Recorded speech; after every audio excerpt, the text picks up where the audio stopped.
9 Good Day. Welcome back here. Now is the time that you'll spot mushrooms popping up in the woods. It takes a trained eye, though, to spot the ones that you can actually eat. Well, Minnesota Farmer is helping take some of the guesswork out of mushroom foraging by growing his own. Josiah Christensen is the owner of Pleasant Valley Mushrooms, and thank you for being here this morning. Yeah, I've been growing mushrooms for about 4 seasons now. This is our 5th season in operation. I grow about 20 different species of, or 20 different varieties of mushrooms, all grown in Becker, Minnesota, all indoor cultivated, so that way we don't have to use any pesticides, herbicides, fungicides. We can just keep the pests out and keep it really nice and clean. Yeah, this has become so popular, mushroom foraging. Like, you know, it used to be one of those things that, like, it wasn't really talked about, or people thought you had to have a very, very special trained eye. You do, but a lot of people are into this. Have you seen a surge of popularity in this? Absolutely. Mushrooms have really mushroomed in popularity, pun intended. Nice. That people are just starting to wake up to the real flavor aspect of it, and especially as people are turning more towards meat alternatives, they are the best option. I mean, well, you probably won't find a whole lot of it in Minnesota. Lion's mane mushrooms is a phenomenal meat alternative. Is that what this one? Yep, this guy looks like a huge cauliflower? Yeah, it looks like a cauliflower. For sure. And we can actually take a look at that, and they have a perfectly white flesh inside. And it is a phenomenal tasting mushroom. It's actually reminiscent to lobster, and a lot of our customers will actually turn these into vegan steaks. So you can slice them, throw them into a little bit of a marinade, and even grill them right up on. Okay, wow. How long does it take you to grow something to that size? So mushrooms are extremely quick once they get into the fruiting stage, like in the bag right over there. This is the fruiting stage? Yep. So those are our grow blocks. So we grow off of a blend of hardwood sawdust and soybean hulls.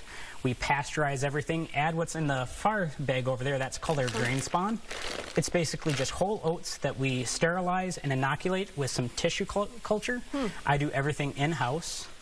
And we grab some of the grain spawn, add them to sterilized sawdust and soybean hulls, and after that white mycelium takes over the bag, we'll bring them into the grow room, and they'll fruit extremely quickly. So that one right there has been in the grow room for about a week. So in 1 week it starts from nothing to that. Are we like in peak season right now? Is there what is our mushroom season for Minnesota, or is there one? So right now we are in morel season. We have not had the moisture that we really need. Hopefully this last storm will really help with that. But I grow year-round indoors, so even throughout the winter I'll be growing other varieties. I grow throughout the season with different varieties. So like once we come into the summer, I'll be growing with like pink oysters, which have they're known as the bacon mushroom. They really love the high temps, so we don't have them quite yet. Okay. But there's phenomenal mushrooms throughout the year. So you're cooking up something right now. We should so this talk is about that. This is just a simple mushroom stir fry using fresh asparagus. It just Which type of mushroom are you using? So we're just using the oyster mushrooms. They're personally my favorite mushroom to eat. So that's this guy right here. This is actually a variety called King Blue. It's a hybrid blue oyster made from developed by a farm that I went down to learn from in Tennessee.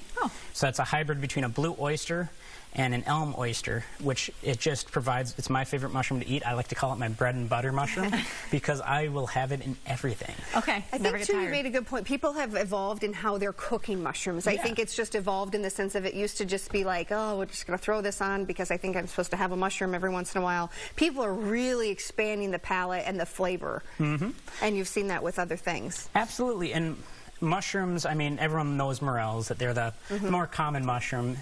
That honestly, the gourmet, like the grown ones, I prefer.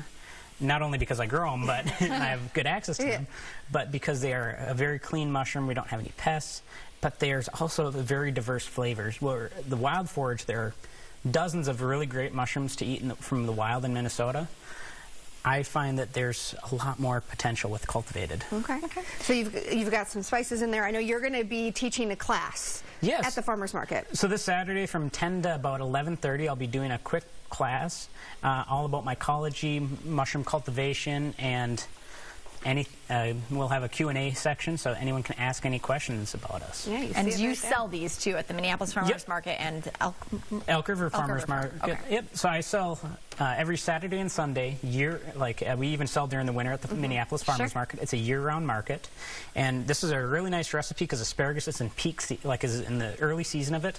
The asparagus is phenomenal right now, and there's a number of vendors that have their asparagus fresh and they harvest each ready for the markets. I do the same, so I don't typically. I typically harvest the mushrooms within about 12 hours of the market starting. Wow. So a lot of times I'll harvest either late the night before or early in the morning. And when the market starts at 6 and it's about a 50-minute drive for us, it becomes really early. For That's sure. true, that's well, true. thank you for your hard work. We appreciate it. It smells delicious in here. Good stuff. Thank you. Absolutely. Thank All you. right. Good Day will be right back. But first, today in music history, 1966, the year the Beach Boys released their classic album, Pet Sounds. it is considered one of the most influential records